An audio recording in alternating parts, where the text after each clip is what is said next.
Louvo a Deus pela vida do nosso irmão Israel, amigo, que pôde estar comigo nesta noite. Minha esposa ficou lá na igreja, pregando lá, juntamente com minhas filhas, por isso ela não veio. Amém? Mas eu quero dizer que estou muito feliz, sou de Perus, também pastor do Evangelho Quadrangular, Caiúba, próximo ali da estação de Perus. Somos da região do pastor Rubens Teles. Amém? Que Deus possa abençoar esta igreja, a irmã que nos fez o convite. Que Deus abençoe grandemente em nome de Jesus. Quero ler com os irmãos a epístola, a primeira epístola que Paulo escreveu aos Coríntios, capítulo 16, o versículo 8 e o 9. Aleluia, Deus. Glórias ao nome de Jesus. Deus seja louvado. Aleluia. Hoje também estamos tendo lá um culto de missões. Glória a Deus. Os responsáveis também lá por missões também estão fazendo um trabalho lá para conscientizar a igreja que nós estamos ainda aqui, não fomos arrebatados ainda, porque Deus tem um propósito através da igreja de alcançar os perdidos. Amém? Então a evangelização e as missões são tarefa de todos aqueles que já foram lavados e remidos pelo sangue do Cordeiro. Quando se fala de evangelização, de ganhar almas, não tem esse negócio de não é meu chamado. Não, Jesus ele disse para a igreja: ide por todo o mundo, pregai o evangelho, fazei discípulo. Aleluia. Jesus deu uma ordem à igreja, não só a pastores e líderes, igreja em geral. E se você é a igreja do Senhor, o Senhor te deu esta ordenança. Porque se não fosse para isso, irmãos, eu costumo dizer que seria muito bom quando você aceita Jesus, entrega a vida a Ele. O que restaria se nós não tivéssemos uma missão ainda a fazer aqui? Seria melhor nós já subirmos ao céu, né? Já estamos salvos, vamos para o céu. Mas o Senhor falou: não, você vai ficar ainda aí. A igreja ainda está estabelecida aí para alcançar os perdidos, encontrar os perdidos. Aleluia. Então essa é a tarefa minha, sua, que anjos, diz a Bíblia, anelaram a fazer, mas o Senhor disse: não, esse é um trabalho para a minha igreja. Aleluia. Por isso não perca a oportunidade. Eu estou esperando uma oportunidade de falar Jesus para o meu vizinho. Não, Paulo diz: prega o evangelho, tempo e fora de tempo. Aleluia. Para pregar o evangelho não precisa ter um tempo. O tempo é agora. Aleluia. O momento é esse. Pregue o evangelho de salvação. Amém? Todos acharam a epístola de Paulo aos Coríntios, capítulo 16, versículo 8 e 9. Diz assim: contudo, permanecerei em Éfeso até o Pentecoste, porque se abriu para mim uma porta ampla e promissora, mas os inimigos são muitos. Vou ler de novo o verso 9. Porque se abriu para mim uma porta ampla e promissora, mas os inimigos são muitos. Tomai assento, amém? Glória a Deus. Irmãos, esse texto, a epístola que Paulo escreveu à igreja de Coríntios, ele escreve esta epístola porque nesta igreja que estava em Coríntios estava acontecendo algumas divergências, eles tinham algumas dificuldades acerca de algumas coisas, como os dons espirituais, que é só nessa epístola que nós vemos Paulo tratando acerca dos dons espirituais. Eles tinham dúvida acerca do divórcio, eles tinham dúvida acerca da ceia, e por isso Paulo escreve, ele trata desses assuntos nessa carta. E tinha um problema também que acontecia naquela igreja, que era a desavença. Havia facções dentro daquela igreja, grupos separados dentro da igreja. E Paulo, quando escreve esta epístola, ele escreve no intuito de resolver esses problemas, de sanar esses problemas que estavam acontecendo naquela igreja. E quando nós lemos o capítulo 16, eles também tinham uma dificuldade de compreender acerca da doutrina da ressurreição. E o texto antes, o capítulo antes do capítulo 16 que nós fizemos a leitura, se os irmãos lerem calmamente na sua casa, o capítulo 15, Paulo ele está dando uma aula acerca de ressurreição, porque aquela igreja havia dificuldade de entender se realmente existiria ressurreição dos mortos ou não. E Paulo ele vem no capítulo 15 dar uma aula acerca do que é a ressurreição. E ele fala algo interessante que me chama a atenção no capítulo 15, que ele diz que se Cristo não ressuscitou, como muitos estão pregando, e não há ressurreição dos mortos, então ele diz, nós somos falsos apóstolos, e a nossa mensagem não é verdadeira. Era a mesma coisa ele está dizendo assim, se não há ressurreição dos mortos, nós estamos aqui nesse domingo perdendo o nosso tempo. Porque se não há ressurreição dos mortos, se Jesus não ressuscitou dos mortos, não adianta nos reunirmos todos os domingos e pedir bênção, pedir carros, pedir saúde, pedir não, porque o objetivo e o foco principal do Evangelho é a ressurreição, é a morte que foi derrotada, aleluia, na cruz do Calvário. Bendito seja o nome do Senhor. E Paulo chega a escrever no mesmo capítulo dizendo que se nós esperarmos de Cristo apenas nesta vida, somos os mais miseráveis de todos os homens da face da terra. Ou seja, ele está querendo dizer, se nós servirmos a Cristo pensando apenas nos benefícios desta vida, somos os mais miseráveis de todos os homens. Aleluia, glória a Deus, porque o objetivo principal de servir a Cristo é porque Ele nos salvou e venceu a morte, e derrotou aquele que tinha o poder da morte, como diz no livro de Hebreus, a saber, Satanás. Aleluia. É por isso que ele canta no mesmo capítulo 15, ele canta um hino de triunfo, e ele diz, aonde está, ó morte, o teu aguilhão? Aonde está, ó morte, a sua vitória? Aleluia. Jesus derrotou a morte. Aleluia. É até engraçado, porque eu costumo dizer que Jesus matou a morte. A morte não tem mais domínio sobre aqueles que estão debaixo do sangue de Cristo. Aleluia. Foi por isso que ele disse na ressurreição de Lázaro, para uma das irmãs de Lázaro, olha, aquele que crê em mim, ainda que esteja vivo, ainda que esteja morto, viverá. E aquele que vive nunca morrerá. Aleluia. E o que nos dá esperança e que nos dá alegria em servir a esse Deus é saber que a morte não é o nosso fim. A morte não é o nosso destino final. Aleluia. Oh glória. Jesus derrotou ele. Quando nós partimos daqui, nós temos a esperança de um novo corpo, de um corpo glorificado, como Paulo diz nas suas epístolas, que esse corpo de humilhação vai dar lugar a um corpo de glória. E que corpo de glória é esse? Ah não, você não se animou por causa disso, então você está pensando ainda em ficar aqui pela toda a eternidade. Aleluia. A maior alegria do Evangelho, a maior esperança do crente é a vida eterna. Não tem outra esperança que nos alegra a não ser saber que mesmo se morrermos, seremos ressuscitados naquele dia. Aleluia. E herdaremos um corpo de glória, um corpo incorruptível. Diz Paulo que o que é corruptível dará lugar àquilo que é incorruptível.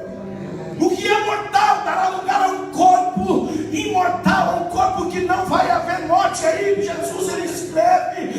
pede para João escrever, e ele diz no livro de Apocalipse: naquele dia todas as lágrimas dos nossos olhos serão enxugadas.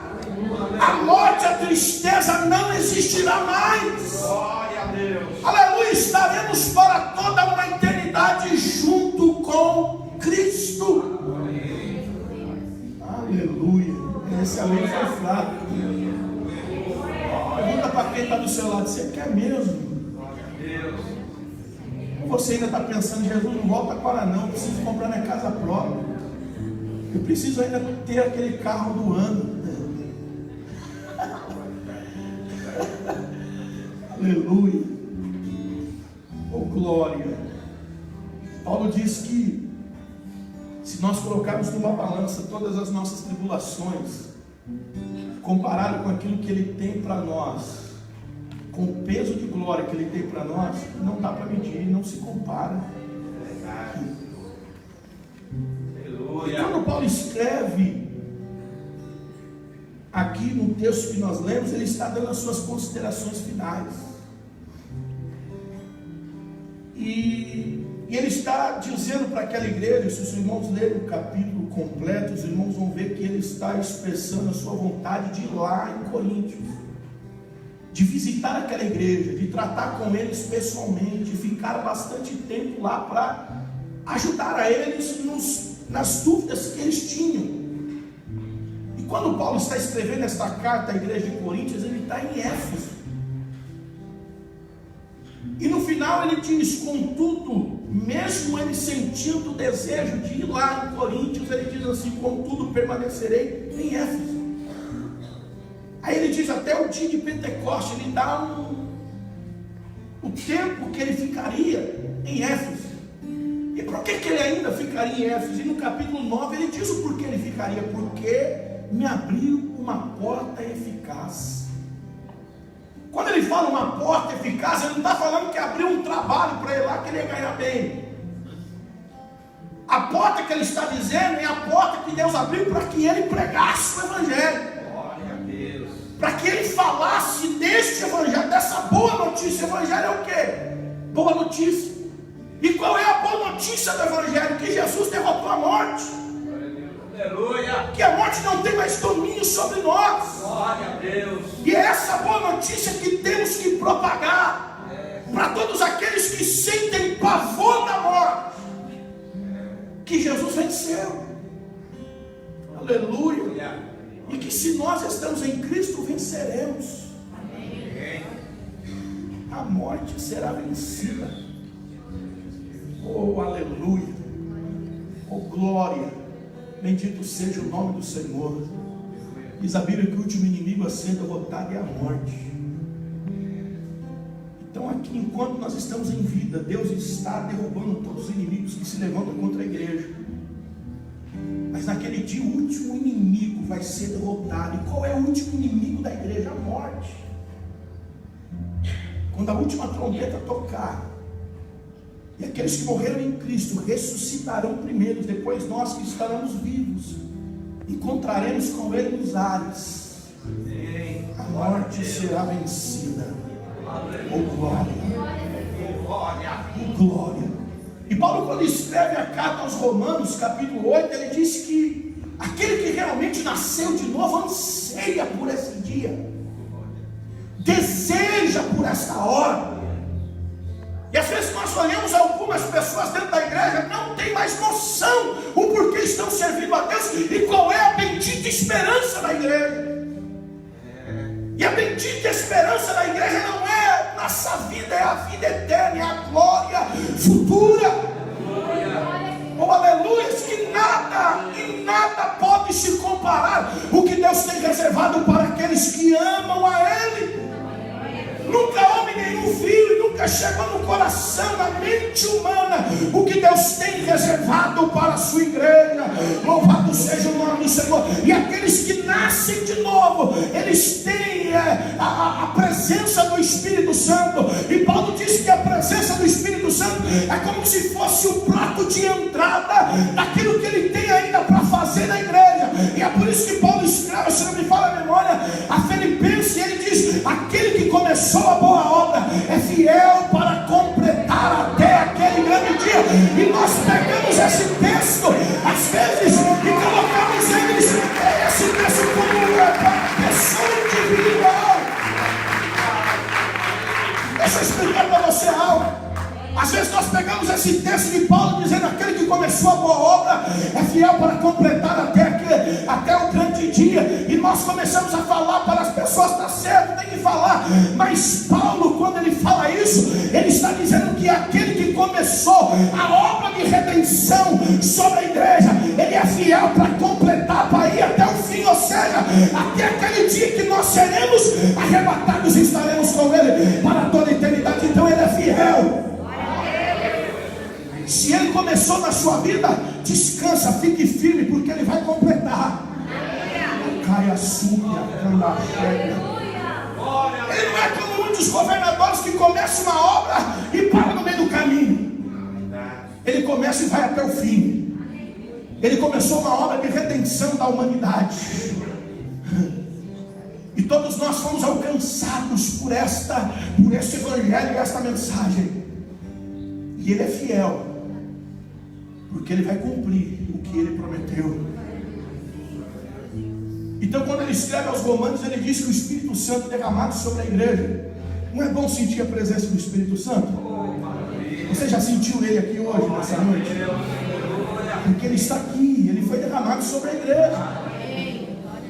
Capítulo 2 do livro de Atos, ele foi derramado sobre a igreja. A partir daquele dia ele não foi mais, ele está aqui. É ele que opera, é ele que cura, é ele que fortalece, é ele que transforma, é ele que é o paracleto que Jesus disse: eu vou para o Pai, mas vocês não vão ficar abandonados, nem sozinhos, nem órfãos. Enviarei para vós outro Consolador. Que outro é esse da mesma natureza que a minha? Ele vai ser, ele é Deus, ele é o que eu fiz, ele vai fazer. O que eu fiz estando com vocês, acalmando a tempestade, o Espírito Santo, o Paracleto, outro Consolador, fará também, porque ele vai estar no meio de vós e vai habitar em vocês. Não no mundo, o mundo não vai conhecer ele, mas ele vai estar dentro de cada um de vocês. Louvado seja o nome do Senhor, aleluia. E quando a presença dele é manifesta no meio da igreja, é maravilhoso. Oh glória. Tem uns que falam em línguas estranhas, tem outros que choram, tem outros que é curado na hora, tem outros que entra depressivo na igreja e de repente começa a se alegrar, porque a presença dele é contagiosa. A presença dele, a presença do Espírito Santo é inexplicável. Um dia, quando eu entrei num culto de jovem, e o Senhor me tocou naquele dia, eu fui liberto na hora do vício do cigarro, eu fui liberto das coisas do mundo. Naquele dia saí sem entender o que tinha acontecido comigo, mas eu sabia que tinha acontecido algo diferente. Eu dizia: aconteceu algo comigo que eu não sei explicar. Mas eu disse aquele dia para algumas pessoas que estavam do meu lado: o que eu senti hoje, eu nunca mais quero sair da presença de Deus. Porque eu nunca senti em nenhum outro lugar o que eu senti aqui hoje. Eu não senti nas drogas, na prostituição, no álcool, mas o que eu senti é diferente. Saciou a minha alma e eu me sinto flutuando. Eu dizia, a linguagem, parece que eu estou flutuando. Aleluia, oh, glória. Daquele dia para cá já vão se fazer quase 20 anos. E nós temos as nossas lutas, mas nunca deixei de congregar, porque eu sei o que eu senti naquele dia. E todas as vezes que o abatimento vem sobre mim, eu oro e falo: Senhor, eu lembro daquele dia como se fosse hoje. Aleluia. Senhor, será que é possível o Senhor mandar mais um pouquinho daquilo de novo para mim? Aleluia, oh glória. E todas as vezes que eu tento explicar isso, eu não consigo, porque é inexplicável. E é esta presença que está derramada aqui neste lugar.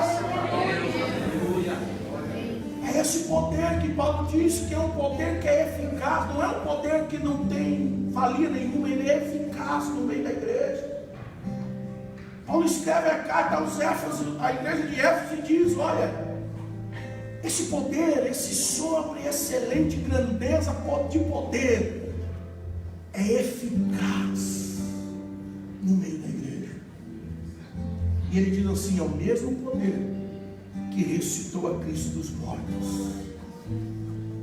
Eu abro parênteses aqui, e eu já volto na mensagem para dizer para você que talvez entrou aqui precisando de um milagre,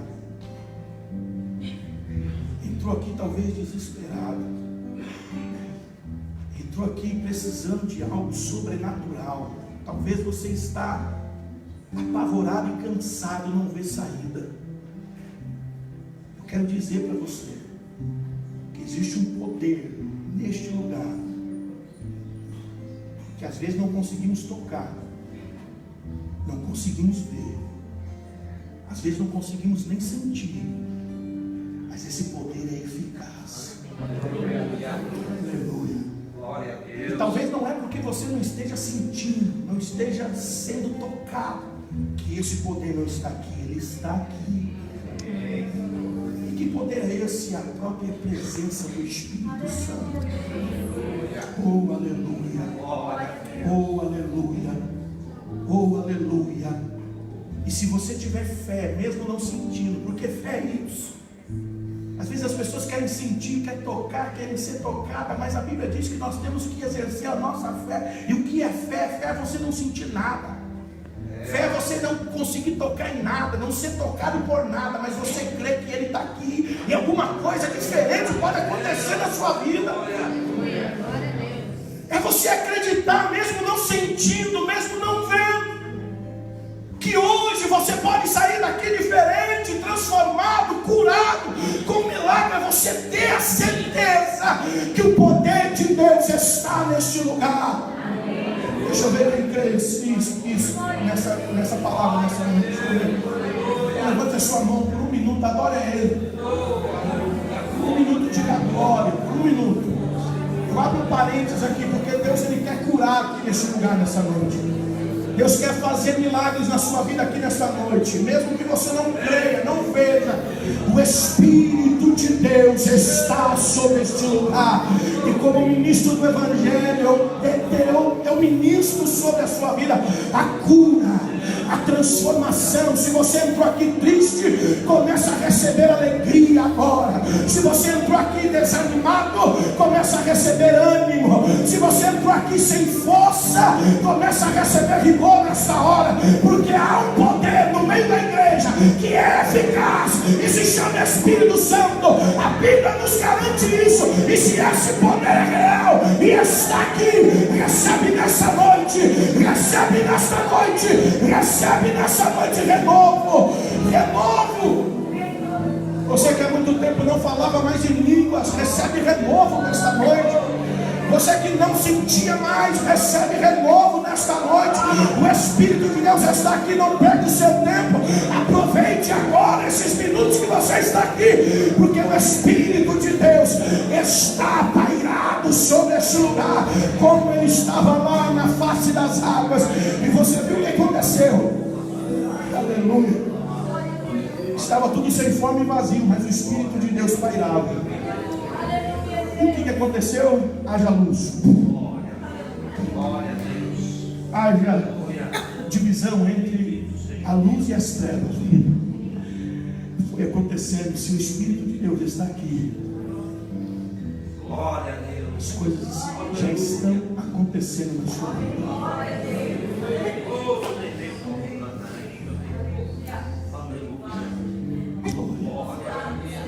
Glória. O Espírito de Deus está aqui, irmão. Você vai testemunhar a cura. Você vai testemunhar que você foi curado nessa noite. Oh, glória. Aleluia. E a Bíblia diz que Paulo, ele até queria ir para Coríntios, mas algo prendeu ele lá em Éfeso. Ele diz que Deus abriu para ele uma porta eficaz, e ele não poderia perder aquela oportunidade de ganhar mais vidas para o reino de Deus. Ele disse: olha, eu vou ficar aqui mais um tempo, porque Deus me deu uma oportunidade para que eu pregasse o Evangelho. Só que é interessante que ele diz que da mesma forma que ele diz que Deus abriu uma porta, ele diz, mas muitos são os inimigos. Eu acho interessante, eu comecei a meditar nisso, porque às vezes nós pensamos que servir a Deus não vamos ter mais inimigos, que fazer a obra do Senhor não vamos ter mais dificuldades, oposições. E Paulo é um belo exemplo disso. Ele disse, olha, foi-me aberta uma porta, mas ao mesmo tempo que a porta me foi aberta, eu vou aproveitar essa oportunidade para pregar o Evangelho. Muitos são os inimigos que se levantaram. Se você ler no livro de Atos dos Apóstolos, você vai ver o que Paulo fez em Éfeso. Ou melhor dizendo, o que Deus fez através de Paulo em Éfeso. Havia feiticeiros naquele lugar. E quando Paulo aproveitou essa oportunidade e começou a pregar o reino de Deus, os feiticeiros iam na praça pública e queimavam os livros de feitiçaria. Você vê isso acontecendo hoje? Você vê isso acontecendo hoje? Um crente chega em algum lugar e começa a pregar o Evangelho com tanta convicção que aqueles que servem demônios abrem mão das suas crenças e começam a queimar os seus livros de magia negra. Foi isso que estava acontecendo em Éfeso. Ele aproveitou, mas muitos eram os inimigos, mas ele não cedeu. Eu acho interessante porque Paulo ele não se preocupou com a sua própria vida.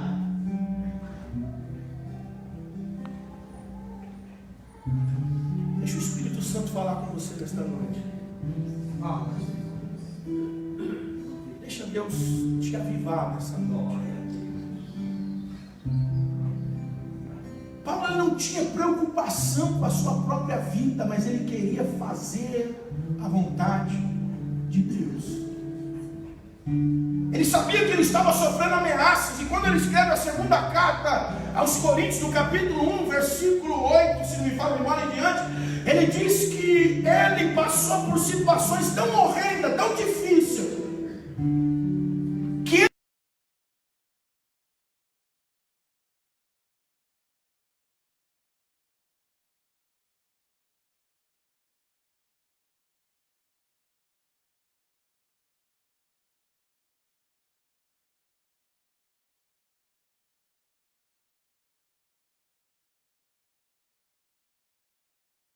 Deus da ressurreição. Ou seja, mesmo que eu morresse, eu sabia que Ele ia me ressuscitar naquele dia. E não foi só os feiticeiros que Paulo ganhou para Cristo. Aqueles que serviam a deusa daqueles dias, que havia um grande templo, Diana. E os que se convertiam, os orífes, ou seja, aqueles que faziam imagem de escultura naqueles dias, se enfureceram contra Paulo. Porque Paulo começou a pregar acerca do Evangelho e eles pararam de se dobrar diante de Diana, diante das imagens de escultura. Então aqueles que fabricavam e viviam do sustento daquilo se revoltaram contra Paulo. E não só isso, Paulo também conseguiu alcançar os judaizantes. E os mestres da lei se voltaram contra ele. Então as pessoas estavam enfurecidas contra a vida de Paulo. Mas ele disse: me abriu uma grande porta, mesmo que os inimigos sejam muitos, eu só vou embora depois que eu aproveitar essa oportunidade. Glória a Deus, aleluia, glória, bendito seja o nome do Senhor. E às vezes nós pensamos, nós imaginamos que fazer a obra de Deus é algo fácil. Quando você se empenha, eu não quero assustar você não, mas eu quero alertar você para que quando isso acontecer, você não desanime. Porque desculpe a minha expressão chula, mas nós estamos vendo crescendo uma geração de crentes, desculpe a expressão, frouxo. Começa a todo vapor. A primeira oposição, murcha. Sabe o que é isso? Crente que não tem convicção daquilo que foi chamado. Nós somos chamados para a eternidade. E não pense você que a partir do momento que você começar a pregar, ganhar almas, Satanás vai se enfurecer contra a sua vida e vai se opor contra você. E não se assuste, às vezes vai levantar pessoas dentro das igrejas, às vezes pessoas que moram com você, às vezes lá no seu trabalho, e às vezes você pensa que é a pessoa que está se levantando, se opondo. Não é. É porque você está aproveitando a porta que Deus te abriu e você está pregando. E vidas estão dando crédito naquilo que você está pregando e falando, e estão se arrependendo, e muitos estão se convertendo. Glória a Deus. Aleluia. Ou seja, o reino das trevas está sendo saqueado. E você acha que ele vai se dar por vencido? Ele vai tentar de todos os meios te paralisar. Ele vai tentar parar a obra que você começou dentro da igreja e está dando certo. Aí alguém desavisado se opõe, começa a colocar defeito e diz: não dá, não vai dar certo, e você puxa. Não! A nossa luta não é contra a carne, não é contra o sangue. A nossa luta é contra os principados e potestades que estão nas regiões celestiais. Não discuta, não debata, coloque o joelho no chão, ore. Porque Paulo disse que a arma das nossas milícias é poderosíssima em Deus. Glória a Deus. Quando o crente ora, Deus move o céu. Pode se opor quem for, passa a orar e a jejuar. Aleluia, essa oposição vai ter que sair, ela não vai resistir. É por isso que Jesus ele diz: sobre esta rocha edificarei a minha igreja, a porta do inferno não prevalecerão contra ela.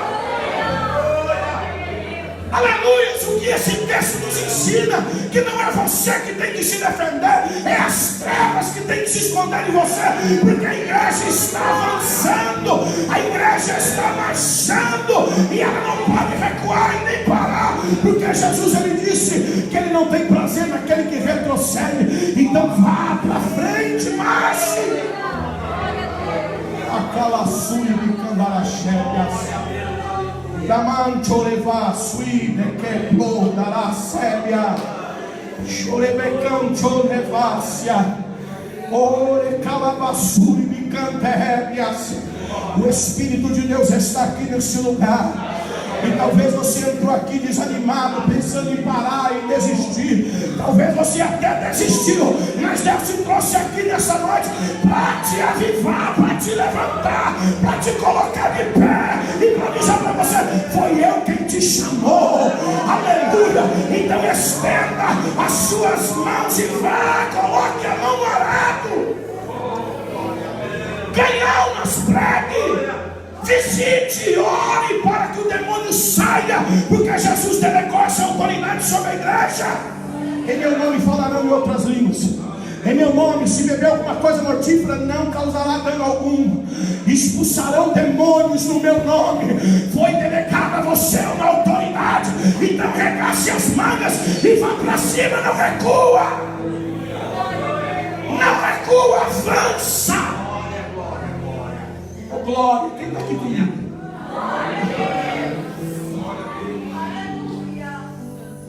Mas são muitos inimigos. São muitos inimigos. Mas é quando existem muitos inimigos que Deus te abre uma porta. Quando é muito oposição que Deus te abre uma porta. Aí é nesse momento que você se destaca. É nesse momento que Deus te honra. É nesse momento que todos vão olhar e dizer: verdadeiramente Deus é na vida dele, Deus é na vida dela. Oh, glória. Porque se fosse eu já tinha desistido, se fosse eu já tinha parado, mas Deus é na vida dela, porque ela não parou, ele não parou, ele continua, ele está fazendo ainda mais. Aleluia. Oh, glória. Deixa eu te dizer algo nessa noite. Quando o inimigo te levantar contra você em algum lugar, é nesse momento que você tem que fazer mais. Porque você vai deixar o Satanás doidinho, ele vai: eu não estou entendendo. família, parente, irmão de igreja, já levantei lá na firma dele, mas não para. Aleluia. Sabe por quê? Porque está marcado como uma marca da promessa, o Espírito Santo de Deus. E que tem o Espírito Santo Consolador, não para. Por quê? Porque ele foi chamado para andar do nosso lado. Paracleto em grego quer dizer isso, literalmente, aquele que foi chamado a andar do nosso lado. O Espírito de Deus está aqui, ó. Glória. É por isso que Paulo, quando escreve a mesma carta aos Coríntios, ele diz assim: mesmo abatido, não destruído. Aleluia. Aleluia. Estamos aqui passando por não, mas não estamos derrotados. Aleluia. Podemos ser um vaso frágil, qualquer coisinha quebra, mas não estamos destruídos. Por quê? Porque em nós habita um tesouro inacessível. O Espírito de Deus habita dentro deste barro, desse vaso de barro que é frágil. Você pode até ser frágil, alguém pode olhar para você e não dá nada, mas quando Deus olha para você e diz: ele é meu vaso de honra, eu o separei e nele eu coloquei, depositei um tesouro valioso. E que tesouro é esse, pastor? O Espírito Santo habita em você. O Espírito de Deus habita em você. Fala para alguém, para ele se animar e dar glória. Olha para alguém, aponta o dedo para ele e diz: o Espírito de Deus habita em você. O Espírito de Deus habita em você. Então se alegra, levanta a mão para o alto, diga glória, diga aleluia, fala em outras línguas, porque o Espírito de Deus habita em você. Aquela azul e canalaxébias. Oh, aleluias. Aleluias. Aleluia. Glória. Glórias. Quando você lê lá em João capítulo 16, 14, se não me falha a memória, ou João 14, quando ele está falando acerca do envio do Espírito Santo, em outras traduções ele diz assim: se vocês me amarem, guardareis as minhas palavras. E aí Jesus diz assim: e aí nós viremos até você. Eu gosto desse Deus. E o que vai acontecer, Jesus? Vamos fazer de você a nossa casa. Até esse texto em outra tradução, você vai ficar maravilhado. Casa de Deus, foi isso que Jesus disse. Mas quem vai morar em mim? O Pai, o Filho e o Espírito Santo. Foi ele que falou. Mas tem um porém, ele disse: vocês me amarem, guardarão as minhas palavras. Se vocês me amarem e guardarem as minhas palavras, nós vamos vir. Ele fala plural. Nós viremos. Nós quem? Eu, o Pai e o Espírito Santo. E vai acontecer o quê? Nós vamos fazer de você a nossa casa, nosso lar. Olha para quem está do seu lado e você é a casa de Deus. Você é o lar de Deus Altíssimo. Oh, glória. Aleluia. Então não tem que eu recuar, mano. Deus fez de você morada. Para quê? Para você pregar. Te capacitou. Glória a Deus. Atos capítulo 1, versículo 8. Esse texto é um texto chave que é para crente. Para quem ainda não se converteu, você leia João 3,16. Quem sabe está escrito lá? Deus, o Filho unigênito, Diminuir. Deus amou o mundo de tal maneira que deu seu único filho, para que todo aquele que nele crê não pereça. Esse é para quem ainda não conhece. Você prega isso para ele. E para quem já é crente, está há muito tempo dentro da igreja e não produz nada, a figueira ainda não foi chacoalhada. Aí você lê Atos 1,8. Ficar em Jerusalém. Por quê? Até que do alto recebe poder, virtude, dunamis. Para quê? Para ser minhas testemunhas em Jerusalém, Judéia, até os confins da terra. Jesus está dizendo: fique lá dentro. Por quê? Porque eu vou dar poder, dunamis. Esse poder que ele está dizendo é capacitação. Deus está dizendo: eu vou capacitar a minha igreja com o poder do Espírito Santo. Para que a igreja precisa ser capacitada? Para ser as minhas testemunhas. Testemunhas no grego aqui quer dizer mártires. Glória a Deus. Quem está disposto a ser testemunha? Glória. Você sabe o significado literal daqui quando Jesus fala testemunhas? mártires. Pergunta para alguém, você sabe o que é mártir? Se ele não sabe, deixa que eu respondo para ele. Que está disposto a morrer pelo Evangelho. Mas é doido como ele consegue não negar. Deus deu capacitação a ele. Deus capacitou Pedro. Um dia que ele foi ser crucificado, ele disse: não, crucificado assim não, me põe de ponta cabeça. Por quê? Porque eu não sou digno de morrer igual meu mestre. Morreu, ele escolheu. Não, eu quero morrer de ponta cabeça. Crucificado de pé não, porque Jesus morreu assim. Eu não sou digno de morrer igual ele. Mas como que ele suportou? Porque ele foi capacitado, ele recebeu o poder para que, se preciso for, entregar a própria vida, o amor ao Evangelho. Por isso que quando você vê vídeos na Síria de missionários que são a boca costurada, a língua cortada, queimados vivos na praça, e você diz: por que eles vão lá e sofrem isso? Porque eles receberam capacitação e eles suportam, porque eles não estão visando essa vida, eles estão de olho na glória futura. Na caia sério, eu estou sentindo a presença do Espírito Santo. Oh, glória, glória, aleluia. É por isso que quando Paulo foi preso, sentenciado, ele colocou a cabeça lá. Quem já leu a história da igreja? Você já viu as barbaridades que faziam com os crentes, com os pais da igreja? Mas como que eles suportaram? Foram capacitados. Eles estavam no que Paulo disse: nós esperarmos em Cristo apenas nessa vida, somos os mais miseráveis de todos os homens. Se nós, Israel, esperarmos em Cristo só nessa vida, nós não produzimos nada para o reino. Por quê? Porque nós vamos querer trabalhar, queremos dinheiro, queremos conquistar, queremos status, queremos isso, queremos aquilo, e o reino de Deus se perde. Às vezes se perde muitas coisas, mundana. Mas é como Cristo lhe diz: aquele que perde a sua vida por amor de mim, achá-la-á. Mas aquele que pensa que está ganhando a vida por causa dos desprazeres desse mundo, perdê-la-á. Oh, aleluia. Entende isso? Eu não estou aqui pregando que você não tem que trabalhar, estudar, não estou falando isso. Temos que fazer. Mas nós temos que também entender que tudo aqui vai passar. Leia o livro de Eclesiastes e vê o que o grande sábio Salomão nos ensina acerca de quando ele reflete a vida do homem debaixo do sol. E ele começa lá já no seu final, no capítulo 12, ele começa a dizer: lembra-te do teu Criador no dia da tua mocidade. Aí ele começa a dizer do corpo humano que vai se decompondo, até que as torres fortes comecem a se encurvar. O que ele está falando das torres fortes? As pernas. Aproveite a produzir para o reino enquanto você tem fôlego e força. Porque vai chegar o dia que você vai querer andar e as pernas não vão dar mais. Ele fala da proteção, ele está dizendo das mãos. Não vai ter a mesma agilidade.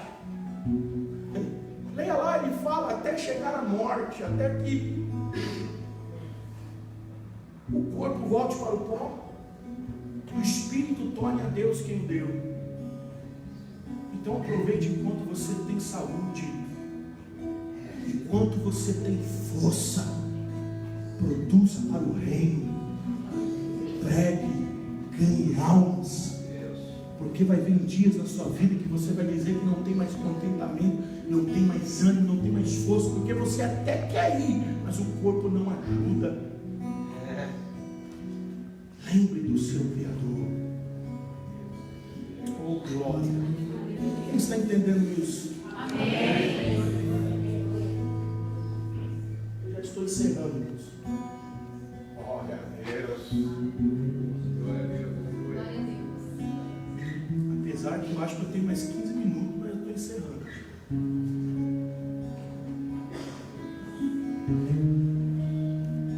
Todas as vezes que nós nos propomos a fazer algo para Deus, tenha isso em mente. Muitos adversários, opositores vão se levantar. Mas lembre desse dia, desta mensagem. E lembre que não é porque a oposição se levantou que Deus não está com você nesta obra. Deus está. Então continue naquilo que Deus te chamou para fazer. Não desista. Eu acho linda a história do apóstolo Paulo. Se nós formos aqui trazer para os nossos dias o mérito de quem não está aguentando mais e não, sabe, aquela pessoa que diz: eu não aguento mais, eu não vou mais para a igreja, eu vou desistir daquilo que Deus me colocou no meu coração, não quero, porque é muita coisa, muita oposição. Imagine Paulo. Eu faço as minhas as palavras do autor do livro de Hebreus, quando ele diz assim: vocês ainda não resistiram até o sangue, já querem desistir. O que o autor de Hebreus está dizendo lá? Também era uma igreja, os hebreus estavam sendo incentivados por causa da perseguição em desistir. E quando o autor de Hebreus escreve a carta, ele tenta trazer eles para a realidade, o benefício que eles vão ter de servir a Deus. Por isso que ele fala de fé. E é por isso que o momento ele vai dizer, escrever: não deixe de congregar, como é costume de muitos, porque hoje tem uma mania de crente dizer: não, eu não preciso ir para a igreja para mim ser igreja. Se você é igreja em casa, então corta o seu braço e joga ele fora, para ver se o seu braço vai sobreviver. Você até sobrevive sem o braço, mas o braço apodrece.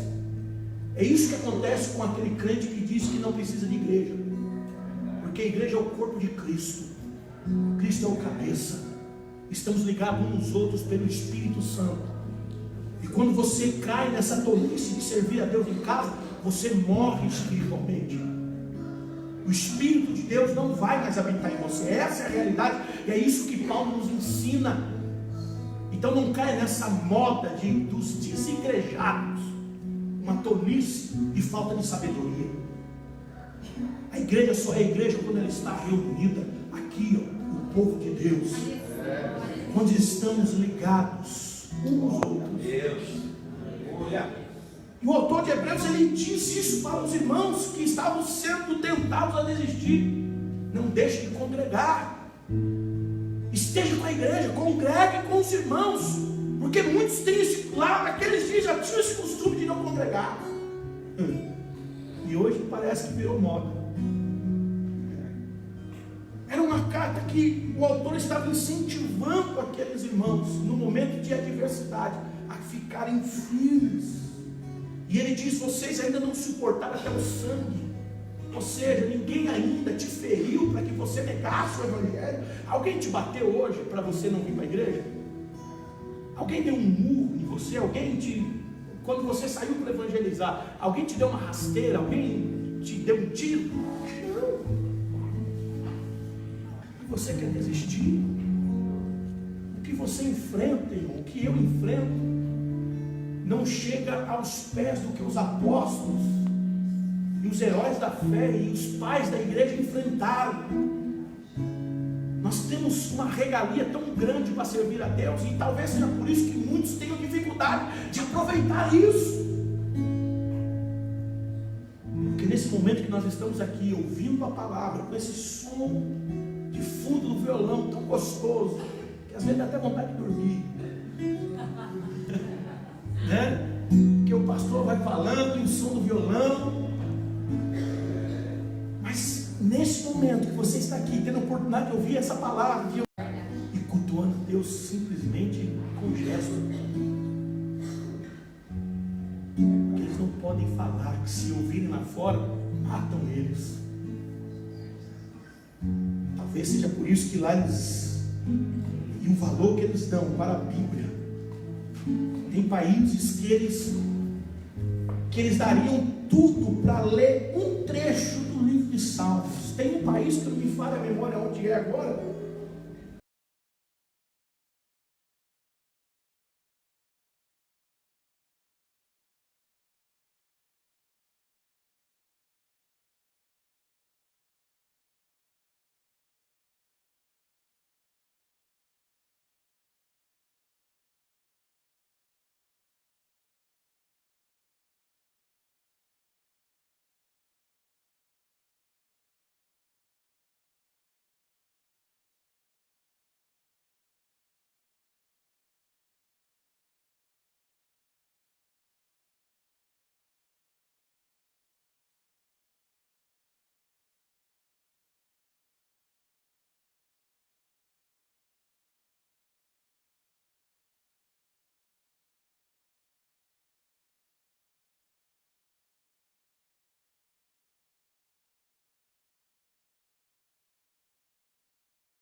na Bíblia, o salário do pecado é a morte. Mas o dom gratuito de Deus é a vida eterna. Aleluia. O que é dom gratuito, pastor? É presente. Dom significa presente. O presente gratuito, ele não exigiu nada de você. Ele te ofereceu: eu tenho a salvação e eu quero te dar. Você quer? Mas o que eu preciso fazer? Eu preciso andar aqui de joelho, eu preciso pagar. Não, eu estou te dando. Você só precisa dizer: eu aceito. Oh, glórias! Sabe o que torna os homens maus? É rejeitar esse presente. Quando você prega esse amor e fala do que Deus está oferecendo à humanidade, caída, que a Bíblia diz que todos pecaram, não há verdade. Ninguém maior do que ninguém. A Bíblia coloca todos no mesmo nível. Todos pecaram. E todos estão destituídos da glória de Deus. Mas Deus, por amor, Ele poderia, por justiça e justo que Ele é, mandar todo mundo para o inferno. Todo mundo pecou, todo mundo ofendeu a Ele. Então, como Ele é justo, Ele poderia abrir lá a porta do inferno, vai todo mundo para o inferno. Mas Ele nos amou e enviou o Filho dele. Para quê? Então, pastor, quando eu aceito Jesus, os meus pecados são esquecidos? Não, quem te disse isso? A punição dos seus pecados foi exercida, a justiça de Deus. Mas em quem? Em Jesus. Jesus foi o alvo, em que o próprio Deus, sendo justo, e não poderia deixar o pecado impune, Ele puniu o pecado de todos nós no seu próprio Filho. Meu Deus, isso é muito forte. Será que você não se arrepia não ouvindo isso? O pecado da humanidade inteira, que Deus poderia mandar para o inferno, mas Ele exerceu juízo no próprio Filho. O próprio Filho morreu pelo pecado de todos. E porque hoje eu sou inocente e justificado, você é inocente e justificado, porque Jesus fez uma troca. Oh, glória, não era nem isso que eu vou falar, mas Deus está mudando aqui, irmão. Deus fez uma troca. Quando você lê a carta aos Romanos, é uma carta linda que empolgou muitos pais da igreja, principalmente Martinho Lutero, a se protestar contra a igreja daqueles dias. Foi a carta aos Romanos que ele leu, estudou, e ele disse: não, a salvação não precisa pagar,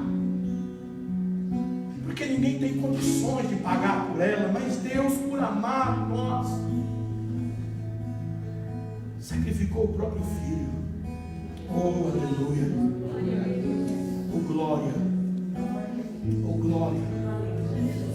O que Jesus ele fez na cruz?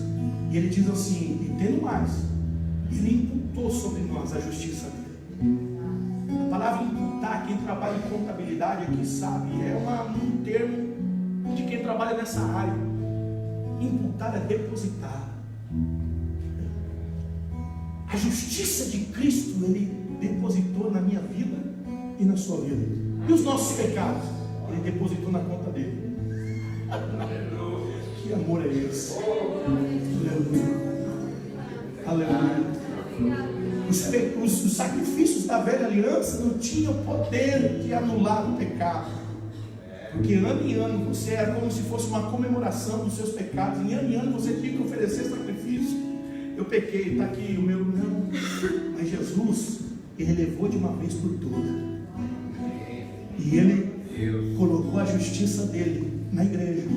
E hoje somos chamados de justos, justificados por causa daquilo que Cristo fez. Você não é inocente e nem justificado porque você é bonitinho, porque seu dízimo é maior da igreja, porque você ora mais do que todo mundo, porque você consegue jejuar uma semana. Não é isso. Isso é só para você alcançar intimidades maiores com Deus. Mas o que nos torna justos, justificados e dar a salvação foi o que Cristo fez. Ele disse assim: daqui o pecado de todos eles, coloca sobre mim, eu vou suportar na cruz. Mas o Senhor é justo, sim, mas a minha justiça que eu tenho, eu vou dar a eles. Aleluia. Aleluia. Hoje quando você ora e Deus olha para você, Ele não vê os seus pecados, mas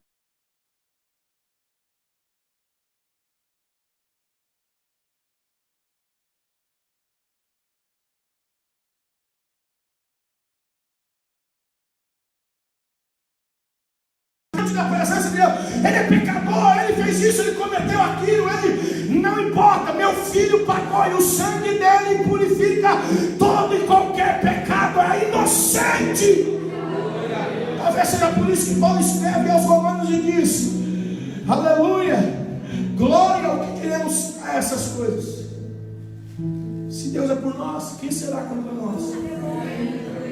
Aquele que nem mesmo poupou o seu único filho, mas entregou por amor de nós, o que ele não fará mais as outras coisas por nós? Ele já entregou o filho dele. As outras coisas é fichinha para ele fazer por nós. Ele já deu o filho dele, que ele tinha de melhor no céu, ele deu para nós, para nos salvar. E aí você vem num culto desse e fica oferecendo qualquer coisa a Deus, enquanto Deus lá do céu te amou de uma tal forma que enviou o que ele tinha de melhor. Não foi anjo, não foi querubim, não foi serafim que ele mandou, foi o filho dele. Aleluia, oh glória, aleluia, aleluia. Aí Paulo diz: quem tentará acusação contra nós? Quem vai ousar apontar o dedo contra nós e dizer: você não é digno, você não é merecedor, você fez, eu te vi lá, eu vi você lá, lembra lá, eu andei com você. Quem ousa se levantar e acusar-nos? Porque é Cristo quem nos justifica. Glória. É Cristo, por amor de ti, somos entregues à morte todos os dias. Mas quem nos separará do amor de Deus? A morte, o perigo, a tribulação, a espada, anjos, principados. Quem nos separará do amor de Deus? Quem é? É a tribulação? Não. Por causa dessas coisas somos mais do que vencedores. O que Paulo está dizendo? Somos mais do que vencedores. Ele está dizendo: somos acostumados com vitória. Aprenda isso nesta noite. A igreja não luta por vitória, ela já é vitoriosa. Não caia nessa balela. Ô irmão, vem aqui, vamos ter um culto da vitória. Para você receber a vitória, vira para ele: eu já sou vitorioso. Como assim, pastor? Já sou. Paulo escreveu e diz que todas as bênçãos espirituais foram derramadas sobre a igreja. Se todas as bênçãos espirituais já foram derramadas, já somos vitoriosos. Aprenda isso. Nós não lutamos por vitória. Nós não estamos embaixo lutando para alcançar algo maior. Não, nós estamos em cima lutando com aquilo que está embaixo. Aleluia. Eu dei esse roteiro todo para chegar aqui, irmãos. Não desista por causa da oposição. O preço que Jesus pagou foi muito alto. Tem o exemplo de Paulo. Ah, mas a luta está intensa, pastor. Eu não estou aguentando. Eu estou quase parando de fazer parte da coreografia. Pastor, eu estou quase parando de louvar, de tocar. Eu estou quase parando de liderar. Porque olha, o diabo se levantou de uma forma, mas vai cair. É questão de tempo de ele cair. Glória. Aleluia. Glória a Deus. A permissão dos pastores.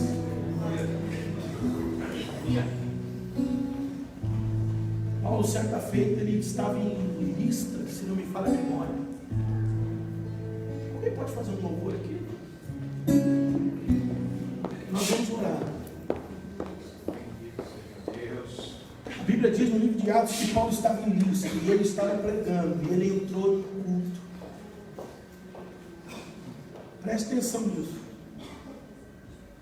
Ele entrou num culto ali em Listra e ele estava pregando o Evangelho. Ele estava pregando o Evangelho.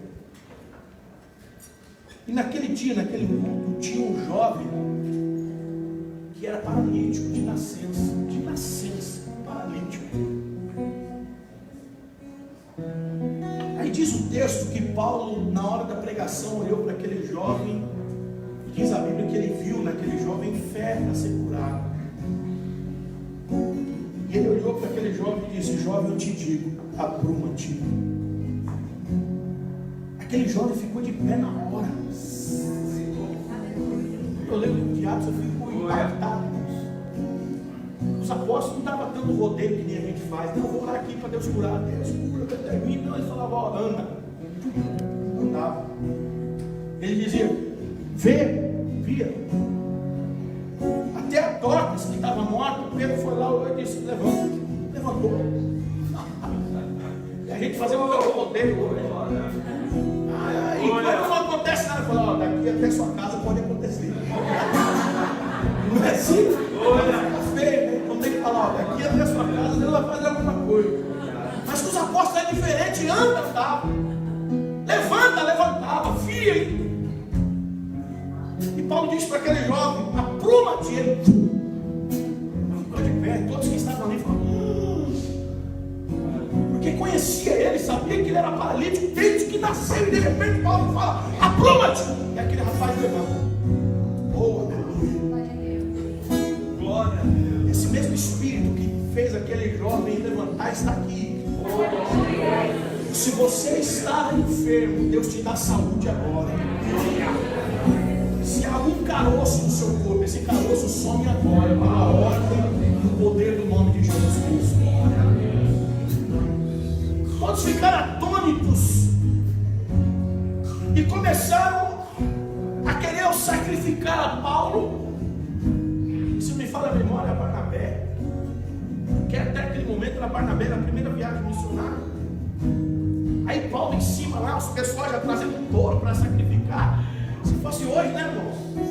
Alguns aí estavam: não, fui eu mesmo que fiz. Mas Paulo, no meio daquele alvoroço: ó, chega. Não foi pelo nosso poder, não, que isso aconteceu. Aleluia. Eles sempre retribuíram, falaram: foi Deus, foi Jesus. Aí alguns ficaram enciumados e começaram a fazer um montinho para apedrejar Paulo.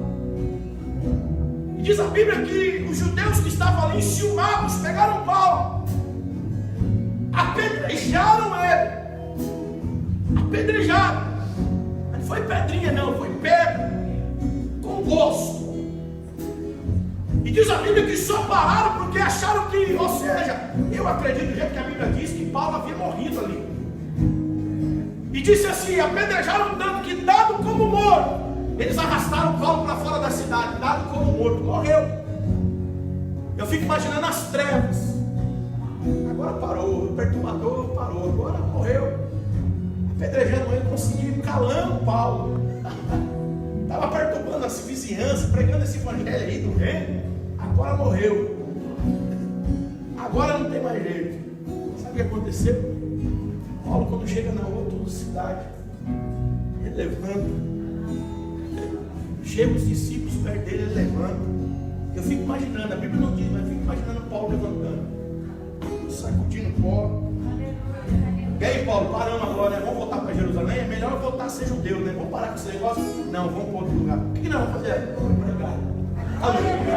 Mas Paulo, você está apedrejado, está sangrando, quase morreu, foi dado como morto. Ó, os médicos disseram: morreu. Não, vamos para outro lugar. A Bíblia diz que quando eles chegaram na outra cidade, o que eles fizeram? Se esconderam? Não, saíram para as praças anunciando Jesus.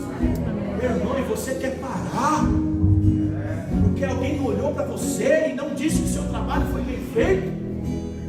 Paulo foi apedrejado, quase morreu, mas ele disse: eu não vou parar. Nessa noite eu estou pregando aqui para pessoas que vão sair daqui como Neemias, no meio da obra, terminando os muros, veio a oposição. Neemias desce. Querem falar com você, mas na realidade queriam matar Neemias. E Neemias sabia. Essa era a trama dos três amigos lá. Queriam matar Neemias. Disse: Neemias, desce daí. Estão chamando você lá em tal lugar porque querem falar com você. E Neemias lá, a mão na obra. Dá massa aqui, dá o bloco. Aí Neemias, de onde ele estava, ele responde: quê? Estão chamando você, para um pouco aí, vem aqui que querem falar com você. Nem parou para responder. De lá de cima ele gritou: não vou parar. Aleluia. Aleluia, aleluia. Daqui eu não desço. Por que, Neemias?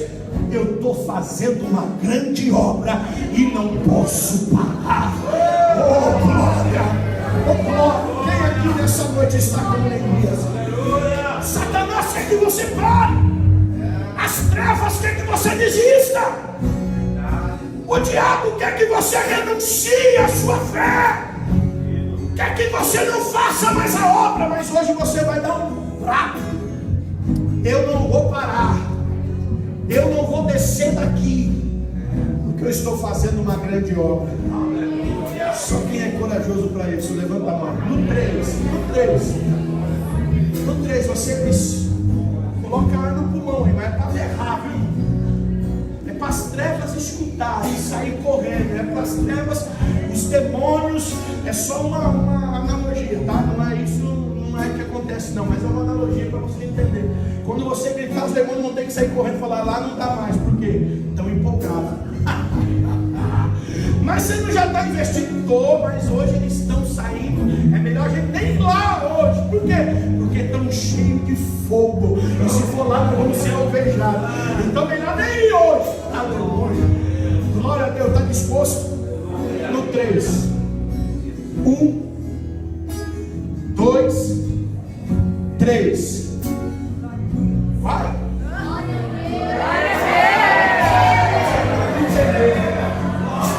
Entendeu? Vai ficar bonito. Eu não vou parar. Repete comigo. Eu não vou parar. Eu não vou descer daqui. Estou fazendo uma grande obra.